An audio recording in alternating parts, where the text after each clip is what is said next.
اور جب تم ایک شخص قتل کر کے اس میں جھگڑنے لگے اور اللہ ظاہر کرنے والا تھا اس چیز کو جسے تم چھپاتے تھے، پھر ہم نے کہا اس مردہ پر اس گائے کا ایک ٹکڑا مارو،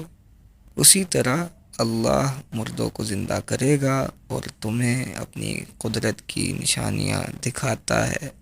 تاکہ تم سمجھو۔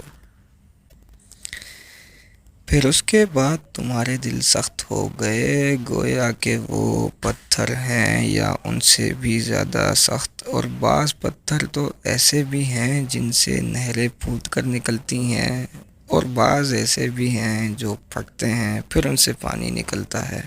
اور بعض ایسے بھی ہیں جو اللہ کے ڈر سے گر پڑتے ہیں، اور اللہ تمہارے کاموں سے بے خبر نہیں۔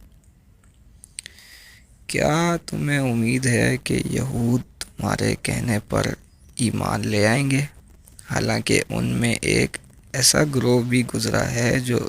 اللہ کا کلام سنتا تھا پھر اسے سمجھنے کے بعد جان بوجھ کر بدل ڈالتا تھا، اور جب وہ ان لوگوں سے ملتے ہیں جو ایمان لا چکے ہیں تو کہتے ہیں ہم بھی ایمان لے آئے ہیں، اور جب وہ ایک دوسرے کے پاس علیحدہ ہوتے ہیں تو کہتے ہیں کیا تم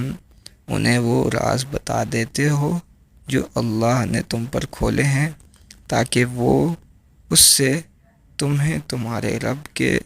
روبرو الزام دیں؟ کیا تم نہیں سمجھتے؟ کیا وہ نہیں جانتے کہ اللہ جانتا ہے جو وہ چھپاتے ہیں اور جو وہ ظاہر کرتے ہیں؟ اور بعض ان میں سے ان پڑھ بھی ہیں جو کتاب نہیں جانتے سوائے جھوٹی آرزوؤں کے، اور وہ محض اٹکل پچو باتیں بناتے ہیں۔ سو افسوس ہے ان لوگوں پر جو اپنے ہاتھوں سے لکھتے ہیں پھر کہتے ہیں کہ یہ اللہ کی طرف سے ہے تاکہ اس سے کچھ روپیہ کمائیں، پھر افسوس ہے ان کے ہاتھوں کے لکھنے پر اور افسوس ہے ان کی کمائی پر، اور کہتے ہیں ہمیں سوائے چند گنتی کے دنوں کے آگ نہیں چھوئے گی۔ کہہ دو کیا تم نے اللہ سے کوئی عہد لے لیا ہے